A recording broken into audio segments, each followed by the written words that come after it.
Hi, this is Eric, and I am very excited to be sharing with you modding Tic-Tac-Toe. This is a design exercise that comes from the rules we break. It is a design exercise, which means we are going to be analyzing, changing, modifying, playtesting, in this case, the game of Tic-Tac-Toe.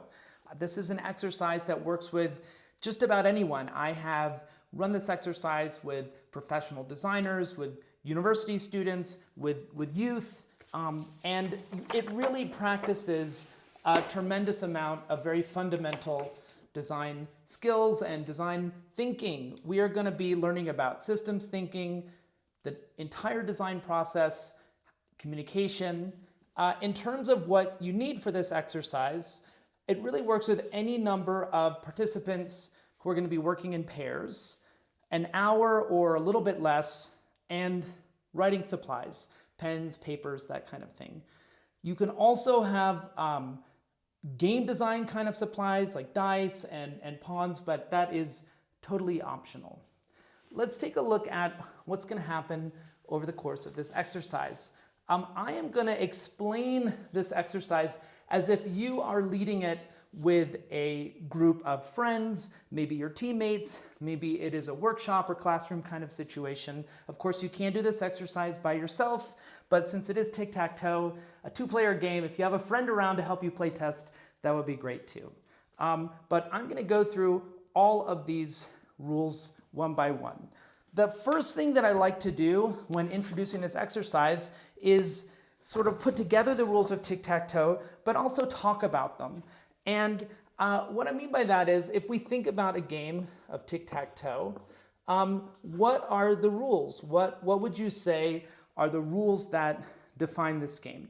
You can brainstorm them, ask for people to sort of shout them out, and as they shout them out, write them down on a whiteboard or a place where everybody can see. And you might end up with something that looks like this. So the rules of the game are that it takes place on a 3x3 grid. Two players alternate turns placing an X or an O in an empty square. 3 in a row wins, and there's one more rule. Can you think of what it is? There's another ending situation, which is that if you can't move, if either player can't move, then the game ends in a draw. Now, there are actually some other points of view about rules that might come up. For example, people might say, oh, well, there's other rules like you should play in the center square, or if your opponent is about to win, you should block them. These are actually strategic rules, right? These are rules that you follow if you want to play well, but they're different technically than the actual rules of play of the game, because we could follow these rules and play really badly and let our opponent win. So we want to make a clear distinction between these rules, the technical rules of the game, and rules of playing well, strategic rules of good play. There's a lot more to talk about when we start talking about game rules and what they are. For example, I really like to think about every game as a kind of language. And that language is what the players speak to each other when they are playing a game.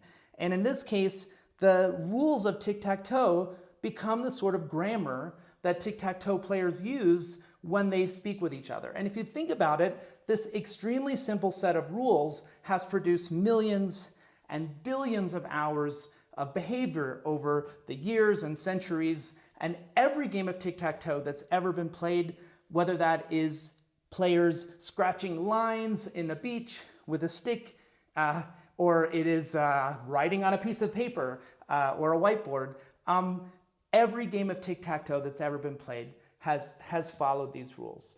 And games do have rules. That's an interesting thing about the cultural form of games.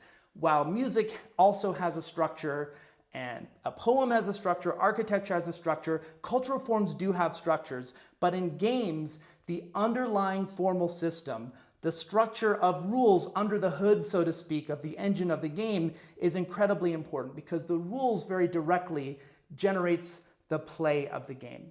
And game rules have some kind of interesting and weird and unusual characteristics compared to other forms of cultural expression.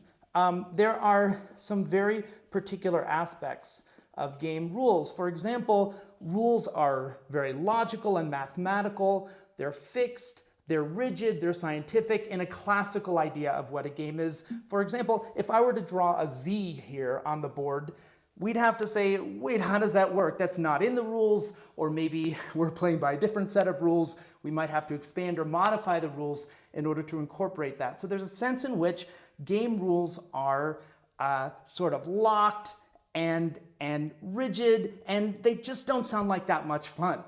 But what happens when we play a game, when we enter into the system of rules, of course, is play. And play is so much the opposite of rules. While rules are fixed and logical and rigid, play is improvisational and spontaneous and sort of wild and creative. And that's why we play games. That is the enjoyment of games, not for the logical rules, but for the sort of wild engagement and fun of play. On the other hand, as a game designer, rules in some way are the raw material that you work with in order to make a game. So you actually create and modify rules as part of game design. So we also have to understand and appreciate rules as they result into play. There's a lot that we could talk about here. Let me just ask one question. For example, is this game fair? Do we think that Tic-Tac-Toe is a fair game? You could say yes, because both players that decide to play are both agreeing to play by the same set of rules.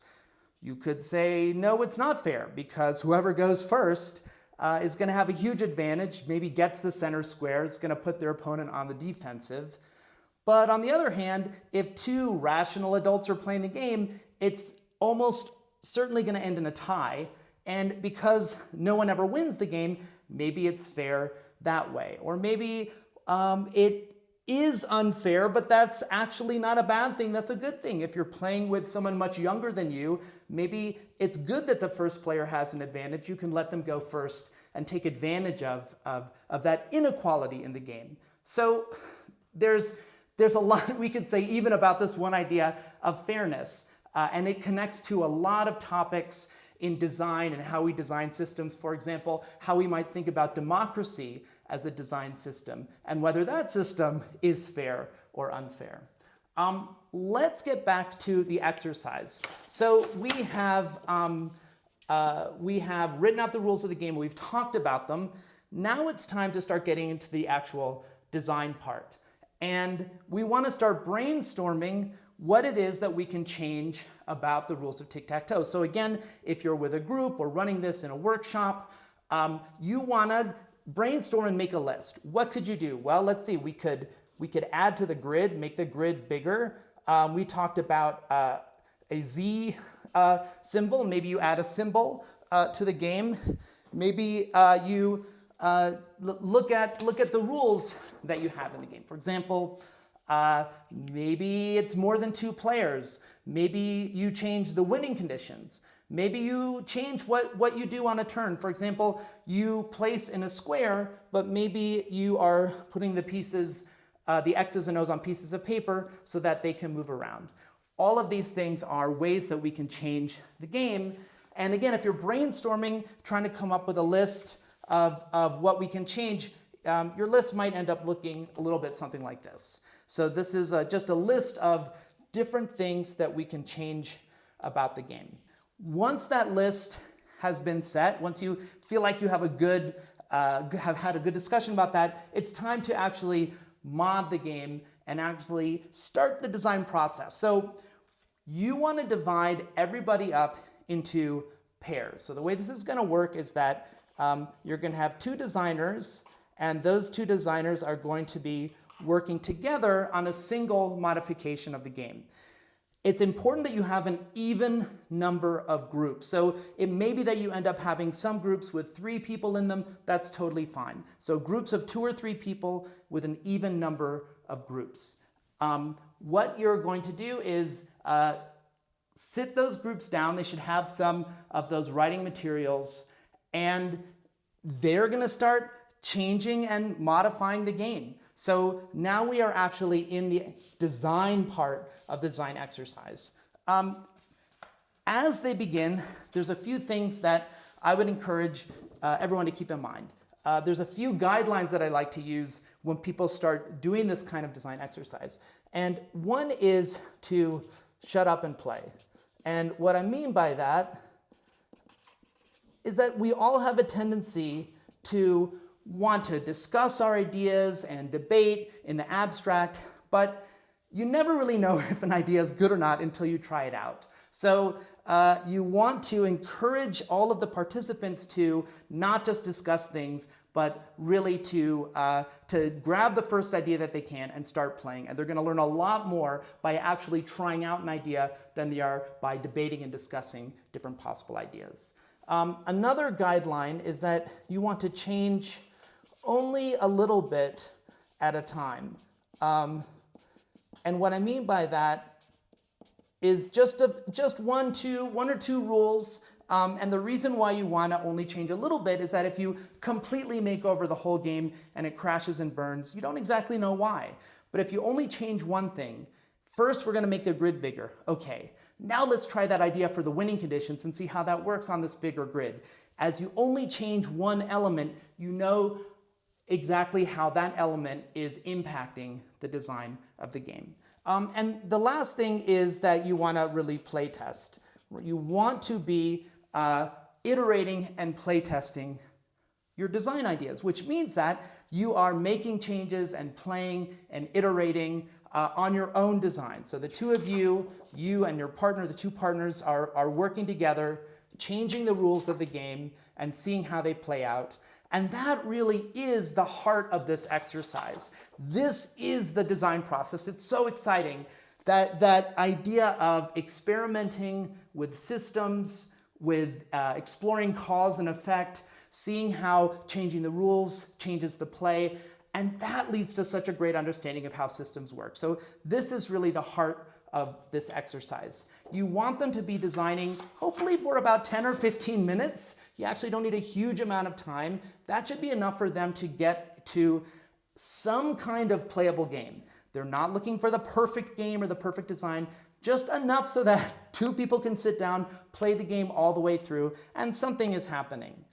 Once everyone is at that state, it's time for the next step, which is actually writing out the rules of the game. I like to have people write out the rules on sheets of paper. If there are computers, people want to type them out, that's okay too.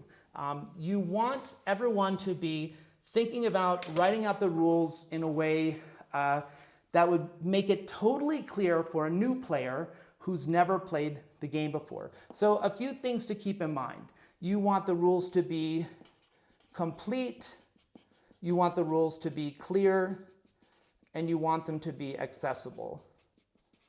So the rules being complete just means that you're not leaving anything out. You haven't, there's no special aspects of the game that aren't covered by the rules. So you want the rules to really completely describe the system of the game so that people can look at the rules and start playing.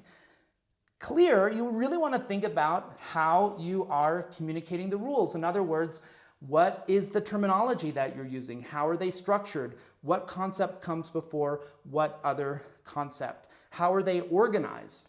And you also want the rules to be accessible, meaning that many different kinds of players can look at the rules and kind of quickly and easily understand them.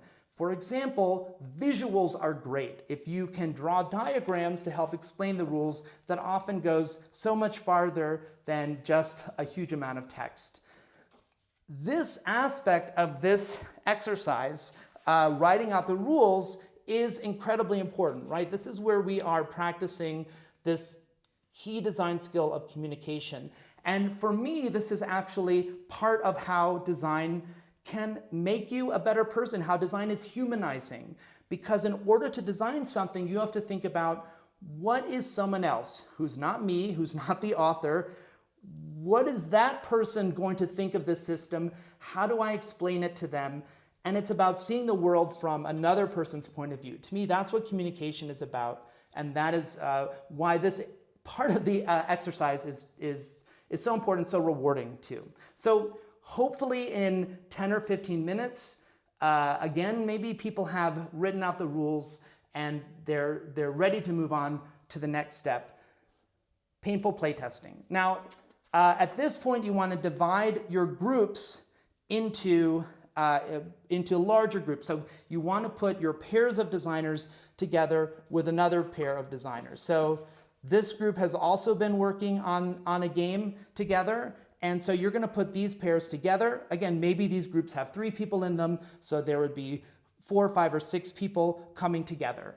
And each group is going to play test the other group's game. So you're going to have half of the participants, half of the designers are going to play test the other game, while the original designers watch. So half of the games are going to get play tested, and then halfway through you're going to switch, so that the other design group is going to have their game played and watch while the other group of designers are being the playtesters. So you're going to do this, and there's a few really important guidelines that are important while people are doing this playtesting. So before they even start, divide them into groups, and before they can start, you have to explain this one aspect, which is just that there is no explaining. No explaining at all. So you as a designer watching your game being played, you are not allowed to tell the playtesters, tell the other designers how it's supposed to be played. Only the rules that you wrote out can do that. So the rules have to shoulder 100% of the burden of explaining how your weird and interesting variation on tic-tac-toe is going to work. Now this is hard. You are going to have to go around and really emphasize this, tell people to be quiet. You don't want any questions being answered. If people are confused, it's okay. You don't even want designers emoting. You don't want designers cheering when they get something right and groaning when they get something wrong, because that's also helping them out. Part of this exercise is sitting back and practicing observational playtesting, where there's no explaining and you really want to see how your system works. And yes, it is painful. That's why I'm calling this section painful playtesting, because undoubtedly people will see players confused and uncertain, but that pain that you're feeling, that frustration you're feeling, that is the part of the lesson, right? That is a huge part of this, which is that it's so important to realize how incredibly difficult it is to communicate something. Your little variation on tic-tac-toe that you thought was so straightforward and you thought was so brilliantly summarized in your rules, people are completely confused and not sure what's going on. It also emphasizes the need for playtesting. Without playtesting these rules, you would never know how people are getting confused. So you don't want to explain, because then you're not playtesting your rules, you are simply playtesting your ability to explain them verbally. So they're going to be playtesting the rules. If a group is completely stuck and completely frozen and can't do anything, maybe you can let the designers help them. But overall, don't let anybody explain their game. The game gets played, then all the groups switch. So the people that were designers are now playtesters. The people that were playtesters are now designers watching their game being played. And you've done 2 rounds of painful playtesting. We are ready for the wrap-up discussion. So once that has happened, it's time to talk a little bit. Here's one way of structuring the discussion. You can start by talking about the player experience. So rather than having people talk about their own games and how great their designs were, I like asking people to speak from the point of view of players. So everybody's played each other's games, and the question is, what did you just play? Does someone want to share something interesting about a game design that they just played? If you have a big room and lots of groups, you might not have time for every single group to share. You can just have a few people do that. If it's a smaller group, of course, maybe everybody can share and talk about. Then let's talk about the rules. So ask the room by a show of hands how many designers felt that their games were played absolutely perfectly, with no misunderstandings, and the games went 100% smoothly, probably you're going to get maybe a few hands, but likely most hands will be down. So then talk about it. This is another really useful thing to talk about. What were the kinds of confusions that people had? What were some of the successful strategies that people had at communicating the rules? Lastly, you can also talk about the design process. So we've talked about the player experience, and now we can talk about the designer experience. So, design process. It is hard to write and speak at the same time. The designers can share what they felt was interesting, maybe about the ideation process, the playtesting process, writing the rules out, or maybe it was the painful playtesting. So was there anything about this process that people found interesting and wanted to share? That can wrap up the discussion of modding Tic-Tac-Toe. This is really a classic design exercise. And I love it so much because it brings in so many aspects of the design process, from analyzing a game to brainstorming ideas to prototyping and communication and playtesting. If you found this exercise interesting, one further place to look is a book called The Well-Played Game by Bernie DeKoven. There's a whole chapter there where he does a really inspiring breakdown of tic-tac-toe and ways that that game can be modified. Of course, this exercise comes from the rules we break, and if you look and find the exercise in the book, there are all kinds of extra suggestions for how to run the exercise and tips for modding tic-tac-toe. I just want to thank you all for listening to this exercise.